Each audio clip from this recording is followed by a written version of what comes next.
di balik kesibukan untuk mengisi rapor, untuk mengikuti sosialisasi dari modul 1.4 program guru penggerak yang saya ikuti, yaitu mengenai budaya positif. Semoga nanti dari pemaparan saya dapat menambah wawasan kita dalam mengembangkan sekolah kita ke depannya. Baik, ada beberapa hal yang akan saya sampaikan. Yang pertama adalah mengenai perubahan paradigma.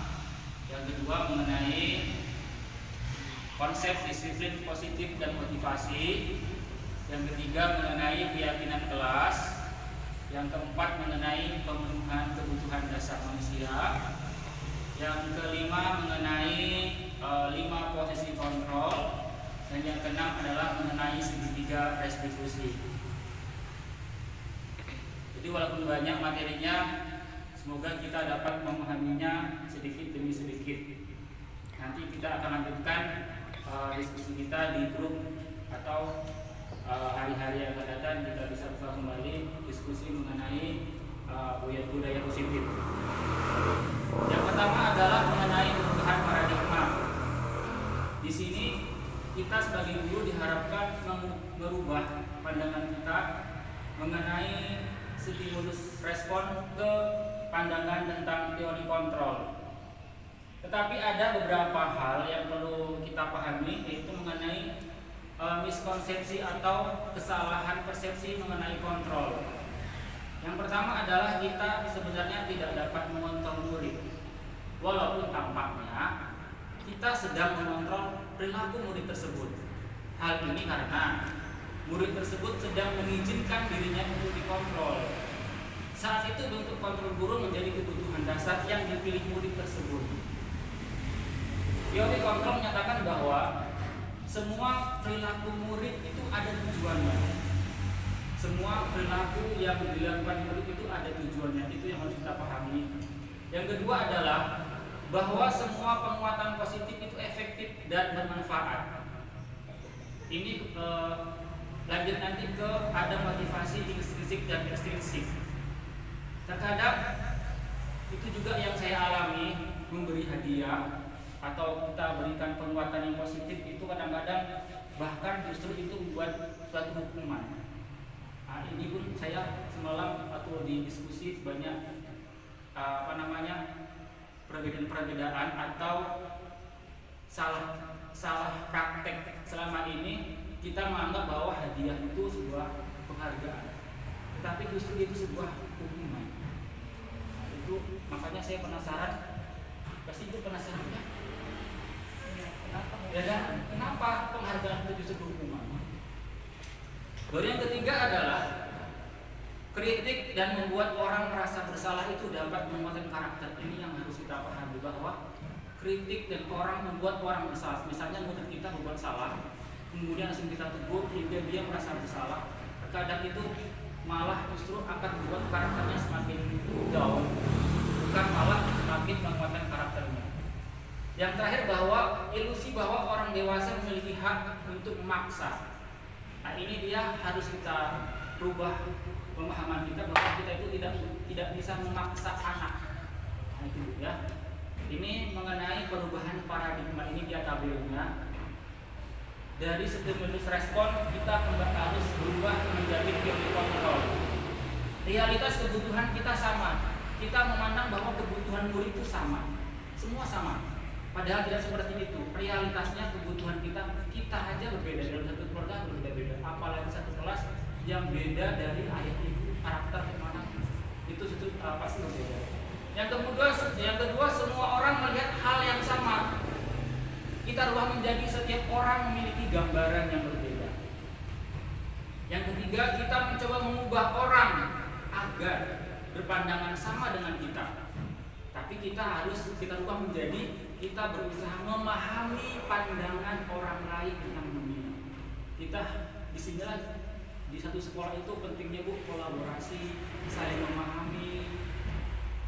Kemudian yang berikutnya, perilaku buruk dilihat sebagai suatu kesalahan. Ini harus kita rubah. Merubah pandangan kita menjadi semua perilaku itu memiliki tujuan. Ini nanti larinya ke kebutuhan dasar manusia. Ada 5 kebutuhan dasar manusia. Yang berikutnya, orang lain bisa mengontrol saya. Kita ubah menjadi hanya Anda yang bisa mengontrol diri Anda. Jadi hanya anak murid itulah yang bisa mengontrol dirinya. Tugas kita sebagai guru membimbing dia agar dia dapat mengontrol dirinya dengan baik, bukan memaksa kontrol kita terhadap murid. Kemudian saya bisa mengontrol orang lain. Kita ubah menjadi Anda tidak bisa mengontrol orang lain. Kemudian pemaksaan ada pada saat rujukan gagal.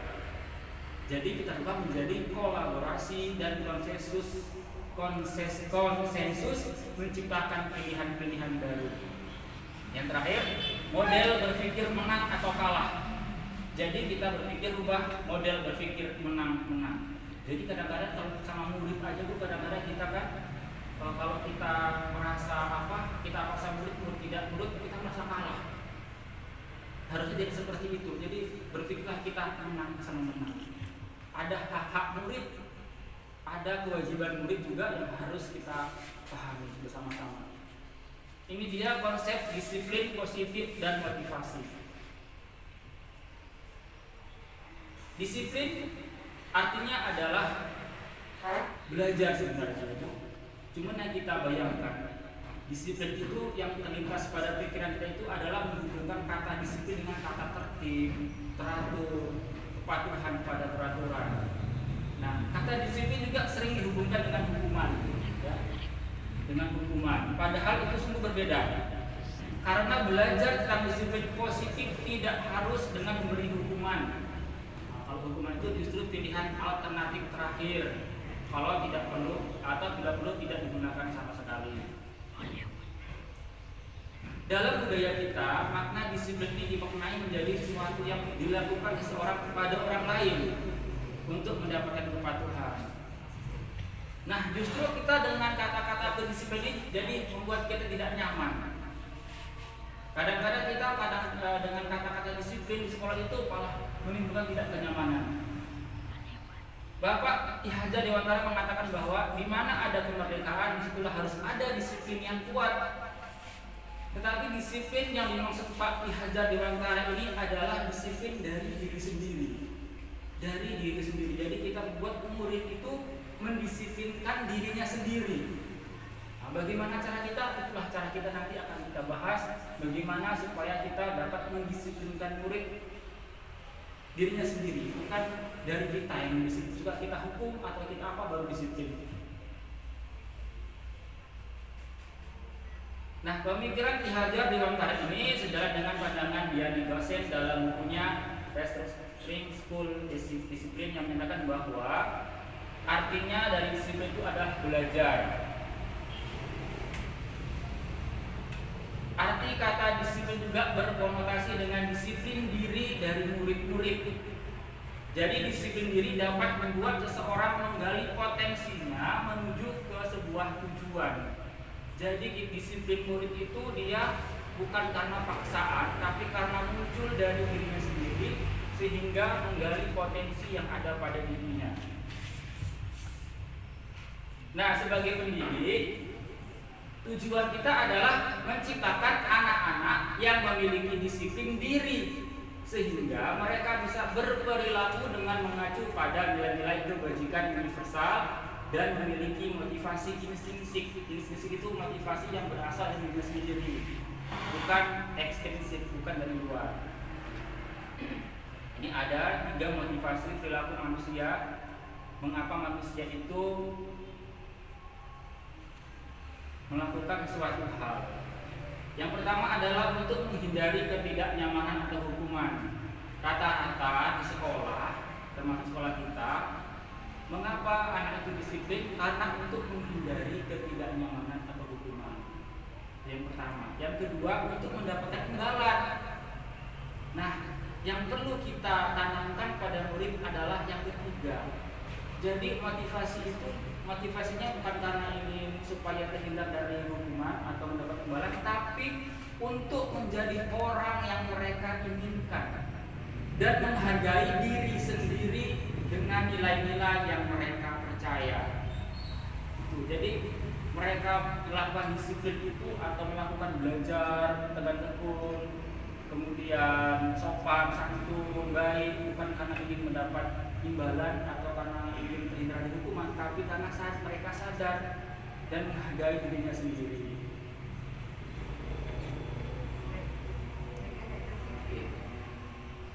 Nah, jadi tujuan dari disiplin positif ini adalah untuk menanamkan motivasi yang ketiga. Motivasi yang ketiga pada murid-murid kita, yaitu untuk menjadi orang-orang yang mereka inginkan, bukan orang-orang yang kita inginkan. Tadi aku kembali ke paradigma tadi, untuk menjadi mereka yang inginkan dan menghargai diri sendiri dengan nilai-nilai yang mereka percaya. Sampai di sini kira-kira ada pertanyaan Bapak Ibu? Nah, kita lanjut aja ya Bu ke keyakinan kelas. Nah, mewujudkan budaya positif, ya Bu, yang kedua dari disiplin positif itu dapat kita mulai dari kelas kita masing-masing. Karena kita tidak sendiri, ada guru kelas masing-masing. Kita mulai dari sekolah, dari kelas kita dulu. Kita bentuk budaya positif itu dengan melakukan yang namanya kesepakatan kelas mengenai keyakinan kelas. Jadi di kelas itu Bu, kita rubah dari aturan-aturan tidak boleh ini, tidak boleh itu, tidak boleh ini. Itu kita rubah menjadi sebuah kesepakatan kelas yang kesepakatan itu diyakini semua murid akan menimbulkan nilai-nilai yang positif yang membuat kelas itu menjadi aman, nyaman untuk belajar. Misalnya gini, tidak boleh terlambat. Kita ganti kata-kata tidak boleh menjadi datang tepat waktu. Itu tujuannya apa? Supaya murid tanggung jawab. Dan jangan lupa kita membuat kesepakatan kelas itu jangan kita yang buat. Kita ajak murid-murid untuk membuat kesepakatan kelas. Dari mereka lah muncul ide-ide, kita pancing ide dari mereka. Misalnya yang kedua, menjaga kebersihan kelas. Nanti kalau ada yang membuang sampah di kelas, kita tegurnya dengan model restitusi. Jangan langsung sampah, tahu? Jangan langsung marah, tapi kita gunakan nanti ada ke restitusi namanya. Kita tegur. Jadi kau tidak menghargai kesepakatan kelas kita. Kan kita sudah sepakat kita menjaga kebersihan. Kenapa kau buang sampah di kelas? Nah, itu nanti menjelaskan. Jadi kita rubah paradigma kita, aturan kelas menjadi keyakinan kelas. Kita dapat buatnya melalui kesepakatan kelas. Nah, dari kesepakatan kelas nanti itu masing-masing kelas buat, kita bisa globalkan menjadi kesepakatan sekolah, menjadi aturan sekolah.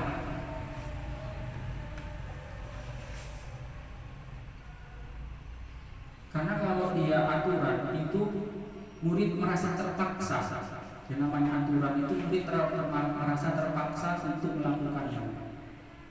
Kemudian yang terakhirnya adalah pemenuhan kebutuhan dasar. Ini mengapa dipelajari? Karena kita sebagai guru harus memahami bahwa setiap manusia itu punya kebutuhan dasar yang harus dipenuhi, punya hak yang harus dipenuhi. Di sini ada 5 kebutuhan dasar manusia. Yang pertama adalah kebutuhan bertahan hidup, yaitu kebutuhan yang bersifat fisiologis untuk bertahan hidup, misalnya dengan kesehatan, rumah, makanan. Yang kedua adalah cinta dan kasih sayang. Kebutuhan ini dan kebutuhan berikutnya adalah kebutuhan psikologis. Kebutuhan ini untuk mencintai dan memiliki meliputi kebutuhan akan hubungan dan koneksi sosial. Jangan nanti gara-gara dia misalnya selalu ribut, apa kita menjadi sering kita marah, dia menjadi tersisihkan dari teman-teman kelompoknya. Jadi tapi kita harus mengadakan restitusi, pendekatan. Sebenarnya kita sudah lakukan semua itu. Ini semua kita sudah lakukan. Cuman bahasa-bahasa itu di sini kan ada teori-teorinya. Semalam sudah kami bahas sama. Sebenarnya semua ini sudah kita lakukan. Cuman ini di teori-teorinya dia. Kayak cinta dan kasih sayang kita kan pasti semua pernah ada murid yang apa kita buat, apa kita beri perhatian, nasihati, Cuma selama ini kan kadang-kadang kita berhukuman, bukan persepsi tapi hukuman. Yang ketiga adalah penguasaan. Nah, ini kebutuhan berhubungan dengan kekuatan untuk mencapai sesuatu. Jadi ada sifat anak itu yang dia ingin berkuasa di kelas itu. Kemudian yang keempat adalah kebebasan. Adalah kebutuhan akan kemandirian, otonomi, memiliki pilihan dan mampu mengendalikan arah hidup seseorang. Ini kebebasan. Kebutuhan akan pilihan. Yang terakhir adalah kesenangan. Makanya kita apalagi di SD, salah satu kebutuhan dasar anak-anak itu kesenangan, yaitu adalah bermain. Makanya saat di kami itu di program bergerak itu sangat ditekankan guru itu mendidik murid itu melalui permainan baik yang tradisional maupun modern.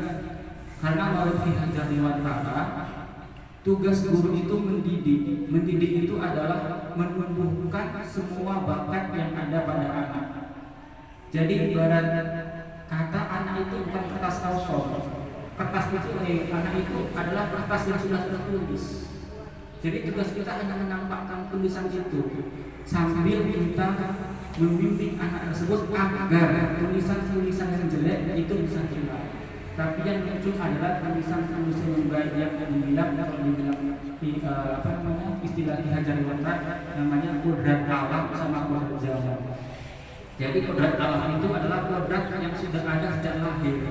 Kita tidak mau kita paksakan kayak manapun, anak itu tidak akan pernah seperti yang kita inginkan, karena anak itu sudah punya kodratnya masing-masing. Tugas kita hanya mengembangkan kodrat itu. Dan kodrat zaman itu yang berhubungan dengan zaman. Kayak sekarang zamannya tahun 2021. Kita jangan berhenti belajar, karena pendidikan itu terus berjalan. Pendidikan itu bukan kayak bengkel yang rusak itu aja, yang dibolong itu aja, ya alatnya itu aja. Tapi kan kita manusia, pendidikan itu berjalan sehingga apalagi tahun 2022 ada kurikulum baru lagi. Nah, jadi tugas kita adalah belajar menyesuaikan diri dengan kodrat zaman. Karena murid itu kan terus mengikuti kodrat zaman. Gak mungkin dia lahir 2000 sekolah di tahun 2001 kita masih mengajarkan model tahun 2000 dan tahun 2000 kan jauh kan 20 tahun. Jangan. Kita gunakan media-media yang terbaru, teknologi. Saya pun sampai sekarang bukan kasar guru yang kayak mana. Kenapa lah saya itu murid saya kasih maksudnya nilai di rapor 20, ujian 20 di rapor bisa 70. Karena kita akui ya, kita mengajar itu belum maksimal. Kita belum pahami murid itu satu-satu, apa kebutuhannya, apa yang diinginkannya. Kita ngasih ujian belum, kita nggak ada media satu dan media itu pengayaan nggak kita lakukan. Makanya kadang-kadang walau bertentangan dengan hati nurani, nggak mungkin nilai ujian 20 kita dapat 20, karena mungkin pembelajaran kita mungkin juga belum maksimal.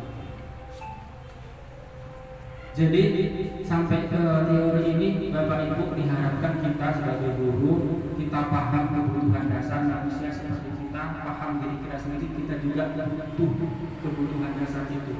Kita butuh kasih sayang, kita butuh bertahan hidup, kita butuh penguasaan. Kadang-kadang kita kalau ngomong begini kita nggak mau kalah ya Bapak Ibu. Itu artinya kita sedang memenuhi kebutuhan dasar kita di aspek ini. Di aspek penguasaan. Intinya kita harus bisa menerima apa yang dipikirkan orang. Itulah pentingnya kita satu sekolah itu kalau ada hal-hal yang kita bicarakan, kita musyawarahkan, kita kolaborasi. Baik. Setelah kebutuhan dasar, ini 5 posisi kontrol yang kita bisa ambil dari 5 ini. Yang paling diharapkan ada pada kita adalah di posisi manajer, yaitu tidak perlu marah, ya, Di posisi manajer ini, guru itu tidak perlu marah, meninggikan suara, apalagi menunjuk jari murid, berkaca pinggang atau bersikap seolah-olah menyesal. Nah, di posisi manajer ini, nada suara kita harus tulus, tidak kaku, mendekat ke murid. Nah, misalnya ada anak terlambat, misalnya sangat terlambat ya kan. Tapi apa kamu tahu jam belajar berapa? Ini kan kadang-kadang saya ingin di kelas tahu lah jam terlambat. Ada gitu kan. Padahal kita harusnya itu berarti kita berada di posisi membuat orang lain merasa bersalah. Nah, di posisi ini kita tidak dihancurkan, tapi kita dihancurkan di posisi manajer tadi. Manajer tadi. Nanti ini kembali ke restitusi. Iya. Nah, jadi semua 5 posisi kontrol ini tujuannya 5 posisi kontrol restitusi ini adalah untuk menumbuhkan motivasi internal, bukan motivasi eksternal. Jadi kalau bisa hal-hal yang kita lakukan di kelas itu bisa menimbulkan motivasi dari diri sendiri, bukan dari kita, bukan dari luar motivasinya. Yang kedua adalah teman. Nah, teman ini tidak akan menyakiti murid, tetapi bisa negatif atau bisa juga positif. Namanya teman. Baru yang ketiga adalah pemantau. Ini sering kita lakukan. Monitor atau pemantau ini sering kita lakukan. Misalnya ada murid yang tidak mengerjakan tugas, sekali kita pantau.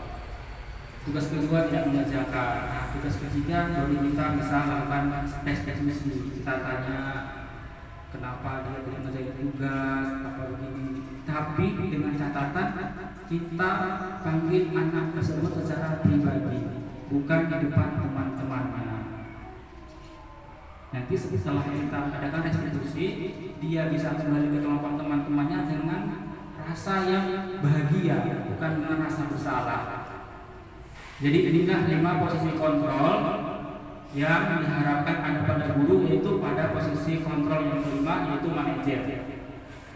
Nah, ini adalah segitiga restitusi. Ini adalah cara kita dalam menanamkan disiplin positif pada murid. Jadi kalau ada murid yang melanggar atau tidak melakukan perbuatan yang bertentangan dengan nilai-nilai sekolah kita tidak memberi hukuman, tetapi kita memberikan sebuah pelayanan yang namanya restitusi. Restitusi ini ada 3 tahap, ya, ada 3 tahap. Yang pertama ciri-cirinya dulu ya. Ciri-cirinya adalah bukan untuk menebus kesalahan. Jadi kita nanti memberi hukuman itu tujuannya bukan untuk menebus kesalahan, tapi untuk belajar dari kesalahan tersebut. Baru yang kedua adalah memperbaiki hubungan. Yang ketiga adalah tawaran, bukan paksaan.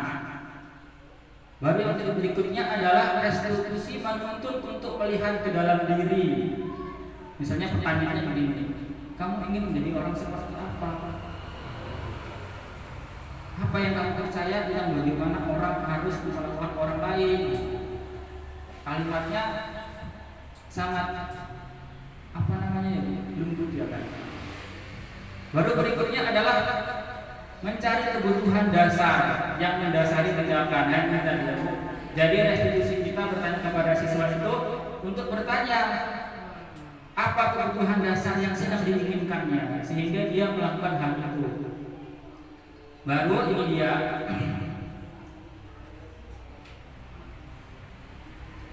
ini dia Bu, 3 langkah restitusi. Yang pertama adalah menstabilkan identitas. Pada tahap ini adalah untuk mengubah identitas anak dari orang yang gagal karena melakukan kesalahan menjadi orang yang sukses. Misalnya dengan kalimat seperti ini, udah nggak apa-apa, semua orang juga salah, Bapak juga pernah salah. Nah, jadi kata-kata seperti itu dia akan merasa tidak disalahkan atau tidak merasa bersalah sehingga nanti berlarut-larut, malah bisa menjadi suatu membuat anak tersebut semakin tidak trauma. Ya, tidak ada manusia yang sempurna. Saya juga pernah melakukan kesalahan seperti itu.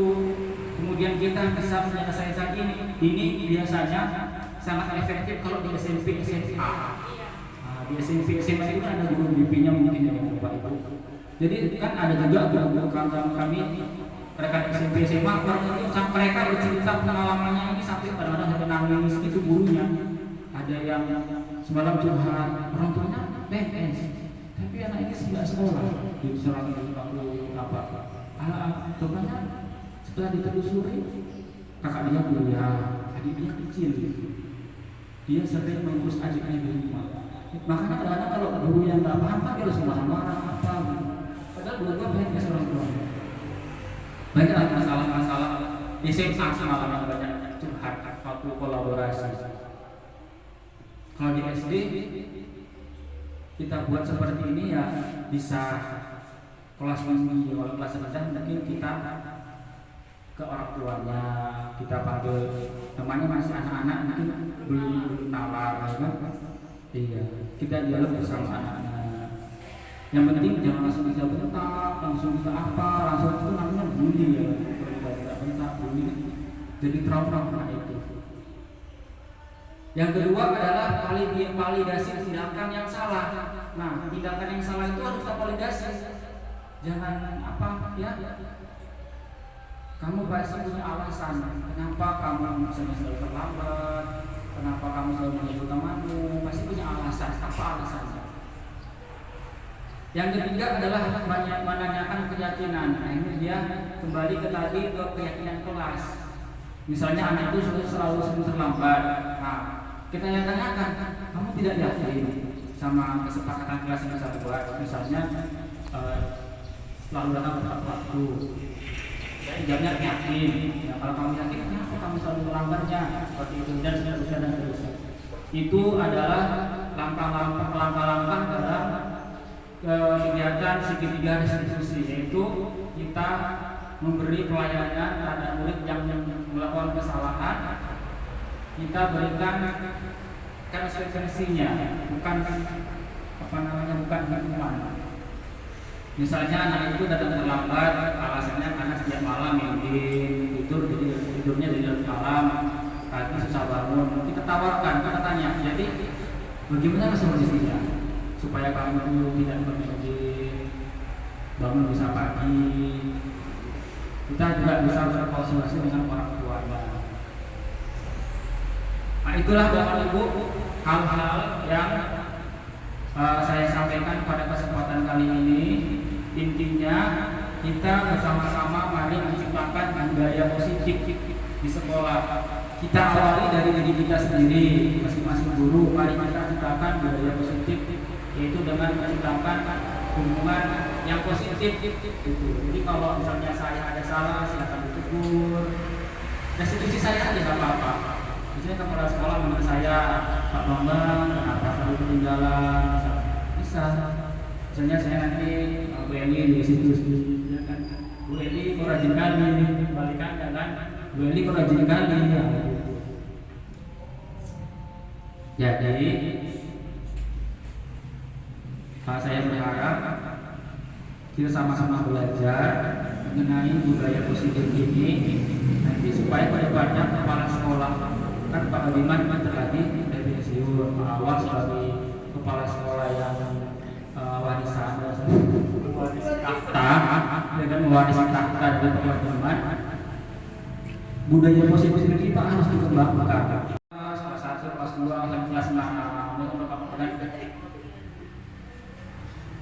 Kemudian buat aturan sekolah itu jangan lagi kata-kata yang negatif, kita buat yang positif. Walaupun Bapak tadi dengan saya ngantuk. Dengan Pak. Tindak. Nanti Pak tanya lah. Iya. Tadi Bapak aja masuk penting. Enggak gini-gini. Ini nampak kan? Iya, kami ada yang nampak. Ya pindah lah. Jadi demikian, ada yang mau bertanya atau mau didiskusikan, silakan. Keringat aku ini lah. Sudah.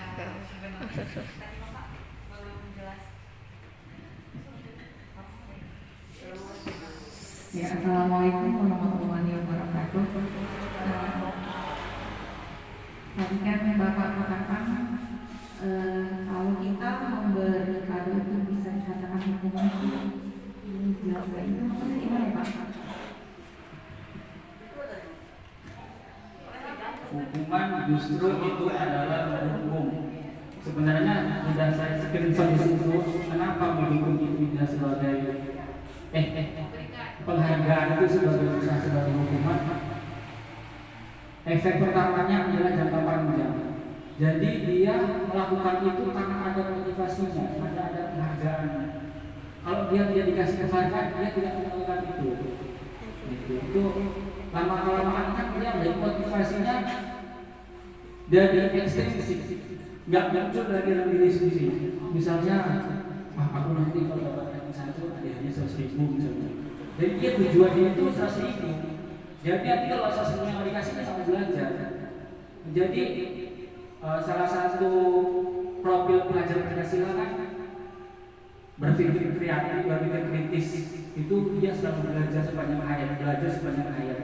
Jadi kalau kita memberi penghargaan, dia bisa menjadi tidak mau belajar ketika tidak dikasih penghargaan. Makanya dikatakan penghargaan itu adalah hukuman sebenarnya. Sebenarnya panjang Pak. Cuma yang saya ingat itulah penghargaan itu bisa menjadi sebuah hukuman. Dan banyak sekali yang komplain di kolaborasi. Saya pun selama ini murid saya di kelas saya kasih sertifikat, saya kasih duit, kalau ada apa selain itu sekolah ngasih saya juga ngasih udah SMA asal. Jadi sebenarnya itu Bu. Jadi kata itu yang karena ini adalah sebuah teori dan sudah dibuktikan beberapa kasus, jadi kita coba saja kita beri penghargaan itu seminimal mungkin aja. Jangan sekali sedikit kita kasih penghargaan, dikit-dikit kita kasih penghargaan. Tapi kalau ujian, itu mungkin perlu. Ini di sini kayaknya lebih kepada materi atau barang sebenarnya itu. Tapi kalau ujian kita harus dimotivasi. Sebenarnya ini kan tidak salah karena motivasi itu ada dua tadi. Ada motivasi intrinsik dan ekstrinsik. Cuma kita kalau bisa diharapkan guru itu menimbulkan yang motivasi intrinsik. Jadi motivasi itu dari diri sendiri, bukan dari luar. Cuma tidak salah. Cuma menurut teori bahwa penghargaan itu bisa merupakan hukuman. Apalagi ada guru kalau guru SMA juga, Pak, Bu, saya sudah melakukan, saya tegur sekali, 2 kali, kayaknya saya hukum juga. Tidak apa-apa karena hukuman itu sebenarnya pilihan terakhir. Ya benar-benar jangan dilakukan. Seperti itu maksudnya. Nanti sama-sama kita belajar ya, kita lanjutkan diskusinya di grup WA kita. Ada lagi Bapak Ibu yang mau ditanyakan? Kalau tidak ada, saya tutup sekian sosialisasi saya hari ini. Semoga bermanfaat. Kita lanjut belajar kita bersama. Tetaplah belajar. Yang muda-muda juga. Kalau saya sudah 40 tahun, sekarang itu yang masih muda-muda ini nanti di bulan 1 ikuti program guru pemuda ini. Ya Bapak Ibu mau lulus tidak lulus itu ya kehendak kuasa. Mudah-mudahan dari saya niatnya tidak begitu ya lulus alhamdulillah, lalu sampai lulus.